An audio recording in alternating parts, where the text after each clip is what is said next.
G'day mates, welcome to my YouTube channel. In today's video, I'm back with another drop spot video, but I really want to make this drop spot video different, and this is the style I'm going to go with going forward. I hope you like it. Coral Castle is such an insane drop. I'm going to show you how to drop it as a solo by going through 3 main loot paths as a solo in case you're contested, but I also want to show you how to drop it as a trio where every player should go in that trio so you leave absolutely stacked. And that's not it. You told me that you love the rotation part of my last Misty Meadows video, so I've taken it one step further. I've gone into Fortnite GG, I've drawn out the 5 main zones that you're going to get around the map for first zone, and I'm going to show you exactly how I would rotate it as a solo or a trio to make sure you're getting the absolute best games possible from this drop spot. I really hope you enjoyed today's video. I seriously think this is the best way to do my drop spot videos, so I'm going to be doing so many of them in the future. If you want me to do a specific drop spot, let me know in the comment section down below. Chuck a like on the video if you did enjoy this style. It means so much to me, and if you haven't already, please subscribe. I'm trying to get 100,000 by the end of the year.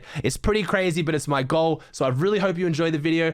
Now, before I go over how to drop loot and rotate out of Coral Castle as a solo and trio, I just want to give you an overall reason why I think Coral Castle is one of, if not the best drops on the map right now. It has, firstly, max materials for solos and trios with the broken down plane for metal, the ridiculous amount of brick in Coral Castle, and all the palm trees around for wood.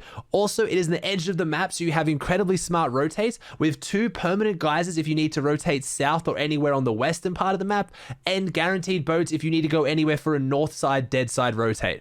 Also, it has over 50 chests total as a drop if you can get them all, and you can very easily see where enemies are going around you when you're jumping in. So if you need to try and see where someone's going Little Island, are they going Shark, are they going mainland, it makes rotations easier than if you're dropping somewhere center map and you don't know where everyone's going or where they're moving. Also, it is the furthest from any mythics on the map. You are nowhere near caddy launcher, you're almost nowhere near grappler. You get to stay on the edge and pick your rotate to avoid that. Also, last but not least, it has so many fishing holes. I feel like in this season, a lot of people have neglected how insanely strong the floppers and fish are like they were last season, especially in trios. A full set of floppers on at least one player is so ridiculously OP. So let's get into how to drop looted and make sure you get all these great advantages.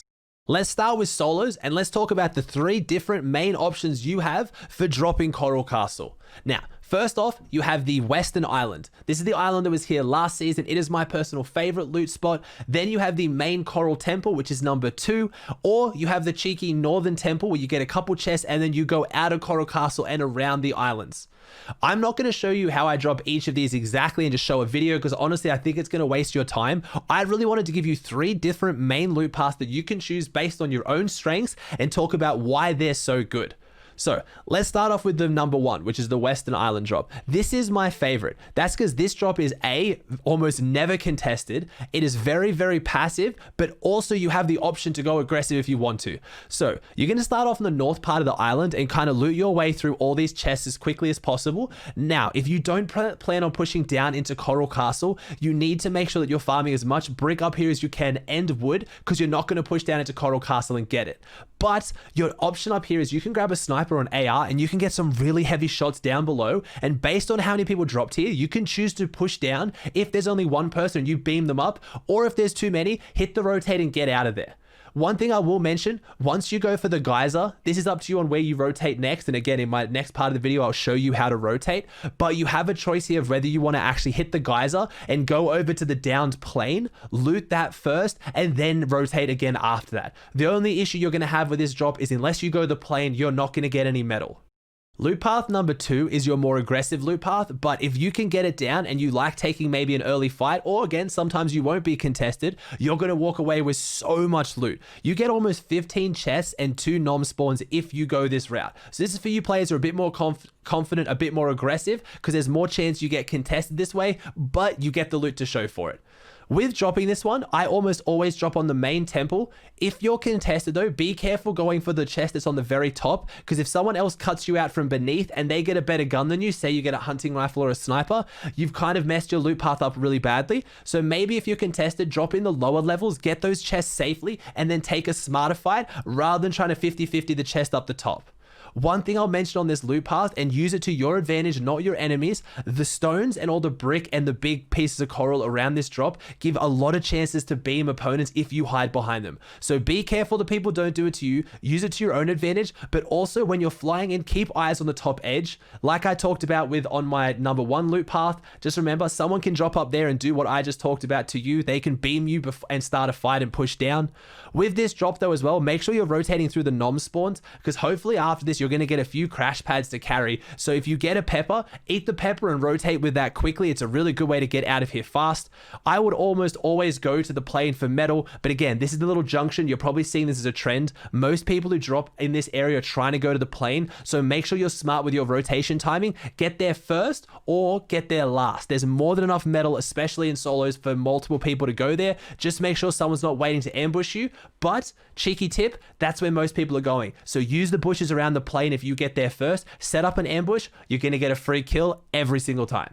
Loot path number 3 is very, very similar to loot path number 1. It's a little bit safer, but you are actually dropping into the main area of Coral Castle, but you're going to drop on the little temple to the north. You're going to grab the 3 chests there. Then you're going to make your way north, grab the chests along your way, and then build out above the waterfall and then rotate around the backside through the islands. Make sure you're rotating above Coral Castle, because shark players are going to be down in shark either fighting or looting, and they're not going to see you. Make sure you rotate east by going above the waterfall. Don't rotate down the bottom. That'll run you into too many fights with the players who are stacked from dropping main temple. Same as the last one though, swing by the plane, grab some metal there. You have the advantage of having one of the fastest loot paths of anywhere in Coral Castle if you go this one. So set up in one of the bushes there. Just like I said with loot path 2, set up for a cheeky beam. Use the fact that your loot path is faster to your advantage, and then steal all the good loot from someone who went loot path number 2. Trust me, it's a really good idea. Now, when dropping Coral Castle as a trio, I genuinely think this is one of the smartest ways to loot it, because Shark is almost never contested for how many chests it has, because it's not enough for trios, but it's more than enough if you split it properly with your teammates and they drop around it. So when dropping Coral Castle at trios, the idea is to have one person drop on the islands, which is the number 1 loot path I talked about for solos, but do it in reverse. Start at the southern side and make your way north, so you tee up with Shark and your teammates quicker. The other player is doing loot path number 3. They're dropping at that little northern temple and they're just rotating their way up into Shark, and the third person is just dropping on Shark. Now, if by some miracle or by some chance you are contested at Shark, it's not going to happen a lot. My goal would actually be to either triple drop Shark, or 2 of you drop Shark and 1 person drop at the northern temple and make your way across. You're almost never going to be contested by a trio at Shark. If you do, they're going to be incredibly scuffed on loot, so you can make the choice to either contest them at Shark like I just said, or go the loot paths that are around the northern side of Coral Castle, like the island, like the person northern temple, but then have your third person drop with one of them, loot it quickly, push in and ambush Shark. But again, like I said, you're almost never going to get contested here. It's one of my best trio drops because it is so insanely underrated. You walk away with like 20 to 30 chests for absolutely free. It's insane. Now, in my previous videos, I talked about rotations, and you guys seem to think that was the most helpful part of these videos. So again, thank you for your comments. I really do take them seriously. And because of that, today's video is going to focus a lot more on rotations. I've actually gone onto Fortnite GG and I've drawn out pretty much the 5 main zones that you're going to get, right? So pretty much top left, bottom right, top right, and then central. So based on if I tell you how I would rotate almost all of these zones, if they move a little bit outside of this, you're still going to have a rough idea of where you would go. Starting with what's probably going to be one of the hardest zones you get, which is a fast southeast zone, just because it's the complete opposite of you. It's really not that bad of a rotate. The main reason why I love Coral Castle so much, and I talked about this a little bit before, was the geyser. So because you have the geyser, you're going to make your way there and you're going to start going further south. Now, the goal here is to get past Sweaty Sands. You want to try and rotate either before Sweaty Sands or after Sweaty Sands. So again, go into your replay files, check when their rotation timings are. You want to try and take the geyser as far as you can. Don't go too close to Salty, come between Salty and Holly. There's also some henchman chests around here, so if they're not looted, pick them up on the way through, and then make your way. As soon as you get to Weeping, you want to cut in behind Weeping and then jump in right here at the mountains.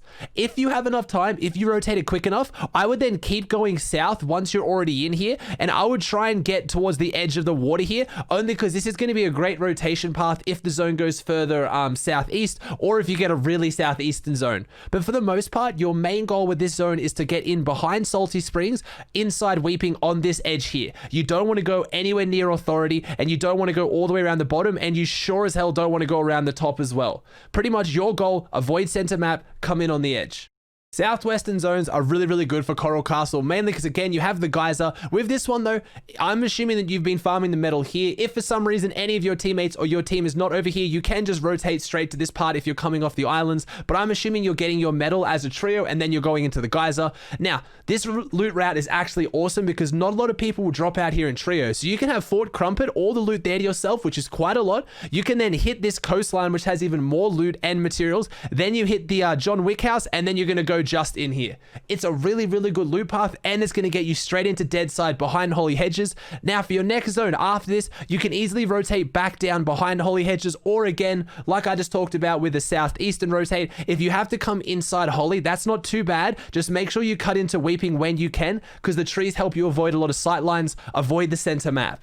Northeast zone is actually a really interesting one because I see not a lot of people hitting this rotate, and I don't know why. Instead of using the geyser, your priority is going to be either going off your metal spot or off shark, wherever it is. Just grab one of these boats, as you can see on the map, and do a very far north rotate. Pretty much just come up here, boat all the way around, and jump in just over here. This is going to be a great spot because this triple house is also a lot of loot as well. If someone hasn't already looted it, you can maybe even get this henchman house too, but this whole area is going to be so insanely safe from enemies. The only people that will be anywhere near here is maybe if someone, a team from Steamy came out, or Craggy rotated up, which is almost never going to happen. It's a really, really good drop as well because when you're making this rotate around here, the only team you have to be careful for is if there's someone doing a Lighthouse Homely Hills split. If they're doing this, they'll loot this relatively quickly, and the Lighthouse person and the Homely Hills team will probably already be like around here by the time you're leaving Coral Castle, because again, you have to spend some time looting. It is one of my favorite rotates. It looks sketchy, but honestly, it is so much safer than if you cut straight through Pleasant and all the other major POIs.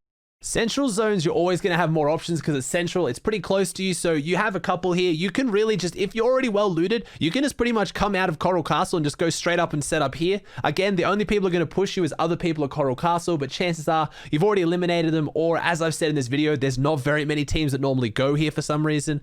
Or if you do need more loot, say you got really bad loot pathing, or you're just feeling comfortable, you know you have enough time, you're good on rotates, and you want to get more loot, you can hit that same rotate I talked about earlier, where you can hit the geyser, go here to Fort Crumpet, loot your way back around, and then jump in again here around Holy Hedges. Chances are, though, you're probably going to get a fight on this edge. So if you're a more comfortable team and you want to get in a fight, probably hit this rotate. If you're really going for a heavy placement game, just go for the nice and easy. Pop in here just inside the coastline.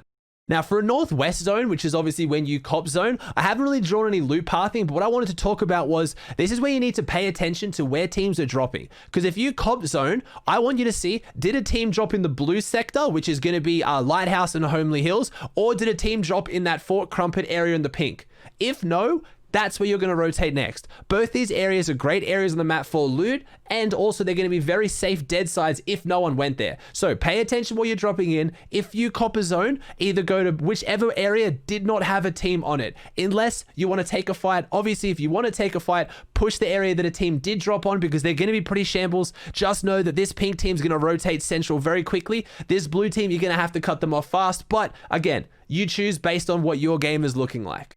Alright guys, that does it for another video. I really hope you liked the change in style. I genuinely think combining trios and solo drop spots when the drop spot's big enough for it is the best way to do these videos going forward. Let me know in the comment section down below if you agree, and let me know if you like the rotation section. I want to put that into all drop spot videos I do. Break down the main zones and how I would get there so you guys can start to figure out exactly when and why I rotate.